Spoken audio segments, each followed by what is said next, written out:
Bonjour à tous, je vous retrouve aujourd'hui avec une petite vidéo sur mes favoris. Parce que voilà, j'ai eu pas mal de favoris ce mois-ci et je me disais que c'était pas mal de tous les mois essayer de faire un petit mix-up des choses qui m'ont vraiment plu. On va parler de bouquins, de podcasts, de séries ou de trucs à la télé. De quoi on va parler? D'activités, de plein de trucs que j'ai envie de mettre dans mes favoris et que j'ai envie de vous partager. Et surtout, n'hésitez pas à me partager tous vos favoris du mois aussi. Parce qu'en fait, j'aime bien YouTube pour ça aussi, hein, ça nous permet de découvrir vachement de choses. Je vais commencer avec un bouquin, plus précisément une BD de la dessinatrice Pénélope Bageux. Donc je pense qu'il y en a, enfin la plupart d'entre vous la connaissent puisqu'elle est, elle est quand même assez connue dans le milieu des bandes dessinées et de la BD. C'est ce livre qui est absolument génial. Franchement, la meilleure BD que j'ai lue depuis des années, enfin voire même la meilleure BD que j'ai jamais lue. C'est une BD super féministe, puisque si vous voulez, Pénélope Bageux, ce qu'elle a décidé de faire dans cette BD c'est de prendre des histoires de femmes qui ont été un petit peu oubliées par l'histoire et qui ont accompli des choses absolument extraordinaires. Cette BD vous laisse un peu sans voix parce que vous vous dites mais comment se fait-il qu'on ne m'ait jamais parlé de cette femme quoi. Comment se fait-il que jamais dans un cours d'histoire on m'ait parlé d'elle. Donc dans ce livre vous avez des personnes assez connues comme je vais vous citer Joséphine Baker, mais majoritairement ce sont vraiment des femmes non connues. Je vais vous prendre deux exemples que j'ai absolument adorés. Le premier exemple c'est l'exemple d'Anodis. Je vais vous mettre des petites photos et vidéos en même temps. Anodis était en fait la première gynécologue sage-femme de la Grèce antique et en fait elle nous raconte l'histoire de cette femme. Elle a été interdite d'exercer puisque pendant la Grèce antique ce n'était pas autorisé par les femmes de pratiquer la médecine. Du coup elle s'est déguisée en homme pour exercer la médecine et elle était tellement excellente qu'elle a commencé à teaser la jalousie de tous les autres hommes médecins. Et à un moment, ils ont commencé à l'accuser de choses qu'elle n'avait pas faites, telles que abuser ses patientes, etc. Il y a une telle jalousie qui s'est créée puisque elle excellait vraiment dans la profession. Ce qui l'a amenée à être présentée devant un tribunal, puisque tout le monde s'était un petit peu relégué contre elle. Elle en a eu marre. Elle a soulevé son vêtement en disant voilà je suis une femme, je n'ai pas abusé de mes patientes, c'est un mensonge, etc. Donc ça a évidemment choqué tout le monde, ça a fait un grand scandale et suite à ce scandale les femmes ont été autorisées à pratiquer la médecine à Athènes. Évidemment je vous ai fait un gros résumé qui n'est pas le meilleur du monde mais ça vous donne une idée des types d'histoires que vous trouvez dedans. Elle évoque des artistes, des chercheurs, des politiciennes. C'est vraiment le genre de livre où chaque jour vous allez vous autoriser entre guillemets à lire une histoire et vous allez vraiment vous forcer à ne pas lire plus parce que vous dites oh non je veux pas que ça se finisse quoi. Il y a un deuxième volet que j'ai aussi et je l'ai pas fini mais vraiment trop génial. Pareil hein, toutes les histoires sont géniales, il y a aucun moment vous dites oh bof quoi, à aucun moment. J'ai une autre petite histoire à vous, en fait non je vais vous montrer une photo qui va peut-être vous donner envie de lire le bouquin. Donc l'histoire s'appelle Amoureuse têtue. Vous allez faire des recherches sur Joséphina Van Gorkum et je vous laisse une petite photo. Et ça a vraiment existé, c'est-à-dire qu'il y a des gens qui n'ont pas été autorisés à être enterrés au même endroit et du coup ils ont fait ça. Je trouve ça trop cool. Je vous raconte pas toute l'histoire, mais encore une fois, on se dit vraiment mais comment ça se fait que j'en ai jamais entendu parler. Enfin voilà, ça c'est vraiment un gros favori pour moi ces derniers temps, d'autant plus que c'est intergénérationnel. Oui, je suis en train de réfléchir, il n'y a pas vraiment d'histoire qui pourrait être choquante pour des enfants ou quoi que ce soit, donc c'est vraiment du plus jeune âge, de 7 à plus. Au contraire, peut être sympa si vous avez envie de lire une histoire à vos enfants, et que ça peut être aussi intéressant de mettre en valeur des femmes. Plutôt que tout le temps avoir le prince charmant, on a aussi des guerrières et ça fait du bien.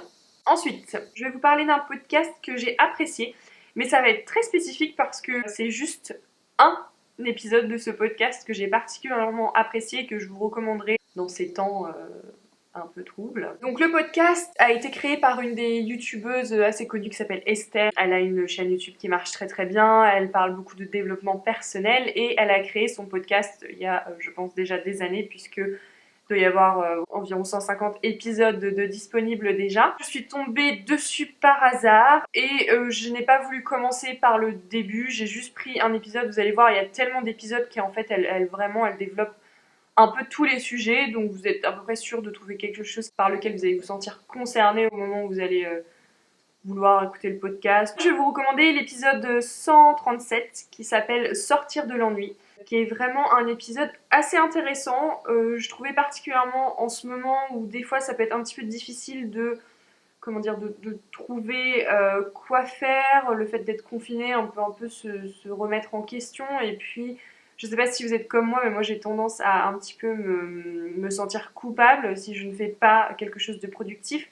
Et elle remet en question un petit peu ses jugements sur l'ennui et comme quoi le fait de s'ennuyer pourrait être quelque chose d'en fait bénéfique. Elle considère que l'ennui c'est quelque chose d'important qui ne doit pas être vu comme... on ne doit pas être complexé d'avoir des moments d'ennui en fait si vous voulez. Elle prend l'exemple des artistes qui eux se créent des moments d'ennui réellement. C'est vrai qu'on a souvent cette image des artistes qui vont dans la campagne où il y a... dans des endroits où ils n'ont rien à faire pour faire vraiment le vide dans leur esprit et laisser place à la création. Donc ça c'est vrai que l'ennui, ça peut aussi être un moyen de se vider l'esprit, de réfléchir, de se recentrer et de laisser place à sa création. Je vais bien évidemment pas vous faire le topo de tout ce qu'elle raconte dans son podcast parce que sinon il n'y a pas d'intérêt à ce que vous l'écoutiez après, mais il y a un autre truc qui m'a bien plu dans ce podcast, c'est l'effet du temps où quand on est dans une vie assez active, on a toujours l'impression que le temps passe très vite, ce qui est vrai, le temps passe vite, mais en même temps, quand on est dans un moment d'ennui, le temps passe très lentement, je pense que vous l'avez tous remarqué. Et elle proposait un exercice assez intéressant qui était de, lorsque vous ennuyez, vous vous posez devant une horloge et vous regardez le temps qui passe. Bon, je ne l'ai pas fait parce que franchement, la flemme. Mais rien que l'idée de vous dire, ah, ok, si je regardais l'horloge pendant 5 minutes, ça serait super super long. Donc ça permet de se redire finalement 5 minutes, finalement 5 minutes c'est beaucoup, on peut faire plein de trucs en 5 minutes. Et ça permet aussi de revoir notre échelle du temps, ce que je trouvais intéressant. J'ai écouté d'autres de ces podcasts, je dirais pas que je suis une grande fan du reste, je trouve qu'il y a des podcasts qui sont intéressants. Dans tous les cas, si d'accord ou pas d'accord, elle vous amène à une réflexion un petit peu différente. Donc ça c'est bien. Après je vous dirais pas que c'est mon podcast préféré, il y a certains podcasts dont je vous parlerai dans d'autres favoris où voilà, chaque épisode est un régal. Encore une fois, comme je disais, il y a à peu près 150 épisodes, donc vous allez trouver votre bonheur. Il va faire beau aujourd'hui, je pense. Ok, ok. Maintenant, je vais vous proposer une petite activité. Je vous en ai parlé dans une autre vidéo qui s'appelait « Que faire pendant le confinement ?» où je vous proposais des petites idées d'occupation, notamment de peinture, et puis je vous parlais de la création d'herbiers, qui est quelque chose qui m'a absolument passionnée pendant le confinement. Et du coup, je voulais vous montrer les petites créations parce que ça fait quand même partie de mes favoris ce mois-ci. C'est pas extraordinaire, hein, attention, voilà, mais au moins ça m'a bien amusée. Je pense vraiment que maintenant, quand je vais me balader dans des forêts ou je sais pas, dans des champs, je prendrai plus le temps de ramasser des fleurs. Enfin, un petit peu, hein, évidemment, à chaque fois j'en ramasse pas beaucoup, donc je ne détruis pas la nature. Mais voilà, quelques fleurs et de les faire sécher, puisque finalement faire sécher les fleurs c'est super simple. Et j'avais vu récemment plein de sites où j'avais envie de me commander des bouquets de fleurs séchées, parce que c'est vrai que les fleurs fraîches, ça dure très peu de temps, c'est un peu frustrant, et puis on se dit, bon bah voilà, c'est pas non plus super écolo. Les fleurs séchées, même si ça ne rend pas forcément exactement le même résultat, il y a des fleurs qui rendent très bien quand elles sont séchées. Je vous montre quand même. J'ai séché cette plante, donc elle est complètement sèche en fait, si vous voulez, elle ne noircira pas. Donc que j'ai mis dans ce petit pot, je vais en faire sécher d'autres. Mais c'est pour vous montrer que finalement, ça vous fait une plante qui n'a pas l'air morte, fait pas le truc noir qui est mort et qui est horrible. Donc voilà, il y a vraiment des trucs à faire avec les fleurs séchées. La technique, il y a vraiment rien de plus simple. C'est vous prenez votre fleur, vous l'attachez par un fil, donc vous pouvez en mettre plusieurs, il ne faut pas en mettre beaucoup quand même, il faut faire des petits bouquets. Vous l'attachez et vous la pendez comme ça. Moi je l'ai laissé dans une armoire, parce qu'il vaut mieux que ce soit dans un espace sombre et pas humide ou quoi que ce soit, voilà, un espace fermé et sombre. J'ai laissé pendant 2 semaines dans mon armoire comme ça et voilà, c'est sec. Donc franchement super cool, ça c'est un de mes favoris activités. je voulais vous montrer aussi un petit collage que j'ai fait. Je sais pas si vous vous rappelez, dans mon autre vidéo, je vous invite à la regarder si vous ne l'avez pas fait. Je vous parlais d'une marque qui s'appelle Herbarium. Et ils font des très beaux collages avec les fleurs séchées. J'ai essayé de reproduire un, donc je vous mets la photo originale et je vous mets mon œuvre. Wow. Ce qui est pas aussi joli que je pensais, pour être honnête. Je suis quand même assez contente pour une première expérience de collage d'herbier, un petit peu de manière artistique.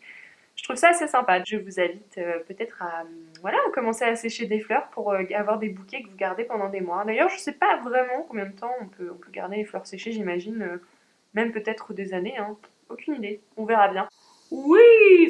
Ensuite, mon dernier favori, puisque on a parlé de livres, on a parlé de podcasts et on a parlé de petites activités de fleurs. Mon dernier favori, ça va être un documentaire Netflix que j'ai regardé il y a 3 jours et je me suis dit oh my god. Je me suis dit vraiment, faut que je partage ça avec tout le monde parce que c'est un documentaire absolument incroyable et très très touchant qui a été produit par Michelle et Barack Obama. On voit déjà la référence, on sait que ça va être pas mal, hein. Qui s'appelle Creep Camp.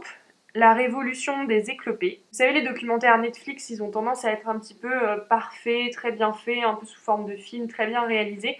Celui-là est très bien réalisé, ça a été filmé par des amateurs, donc on a la sensation de vraiment être parmi ces jeunes dans ce camp. Donc qu'est-ce que Creep Camp? C'est un camp qui a été fondé dans les années 50 aux États-Unis, qui était un camp ouvert aux personnes handicapées, handicap assez lourd, et qui ne leur permettait pas de pouvoir aller dans des camps d'adolescents non handicapés. Donc ce camp qui a été ouvert, voilà, comme ils le disent dans le documentaire, par des hippies de l'époque, leur donne la possibilité de s'exprimer comme des enfants sans handicap, enfin des adolescents sans handicap. Donc ils font du sport, ils font des fêtes. On voit vraiment que c'était un pur moment de bonheur pour eux et que ça leur permettait d'oublier leur handicap puisqu'il n'y avait pas de jugement. C'est vraiment le camp où tout était possible, peu importe le handicap que tu as, tu peux absolument faire tout ce que tu veux. Si tu es paraplégique et que tu as envie de jouer au baseball, allez. On voit que ce camp leur a vraiment donné de la confiance et que cette génération-là est devenue une génération d'activistes, enfin du moins tout ce petit groupe qui avait été dans le camp, qui ont dans les années précédentes lutté pour que la loi américaine évolue et que par exemple les espaces publics puissent être adaptés aux personnes handicapées, ce qui n'était pas le cas. C'est qu'il y a un moment où il y a une discussion entre eux et il y a une jeune fille qui explique que elle, ce qui lui manque vraiment, c'est de ne jamais être seule, puisqu'elle est toujours dépendante, puisqu'elle est paraplégique, elle est toujours dépendante de quelqu'un pour l'aider, et que voilà, ce qui était peut-être la chose la plus dure en étant handicapée, c'est de ne jamais être seule et de ne jamais avoir d'intimité. Et si vous regardez le documentaire, vous verrez de quel moment je parle, mais c'est très très touchant ce moment et il y en a plein comme ça dans le documentaire qui sont vraiment extraordinaires, donc je vous invite à le voir. Je ne savais pas que la législation aux États-Unis avait changé grâce aux manifestations de personnes handicapées. Pour finir, ça aussi permet de relativiser sur les petits problèmes de la vie. Ces gens sont tellement positifs alors qu'ils ont tellement d'obstacles en plus que nous dans la vie qu'on se dit si eux sont positifs comme ça, mais de quoi je me plains. Et franchement, ça fait du bien de temps en temps de se dire que faut relativiser quoi. Bon, une fois de plus, ça m'a fait super plaisir de tourner cette vidéo. J'espère que vous aussi, ça vous aura permis de découvrir des choses et que vous allez avoir envie d'écouter le podcast, de lire le bouquin, ou de regarder la série, je ne sais quoi. Ou peut-être de sécher des plantes. Hein. N'hésitez pas à vous abonner à ma chaîne ou à me laisser un commentaire et aussi à me partager vos favoris, ce serait super cool. Très belle journée à vous. Au revoir.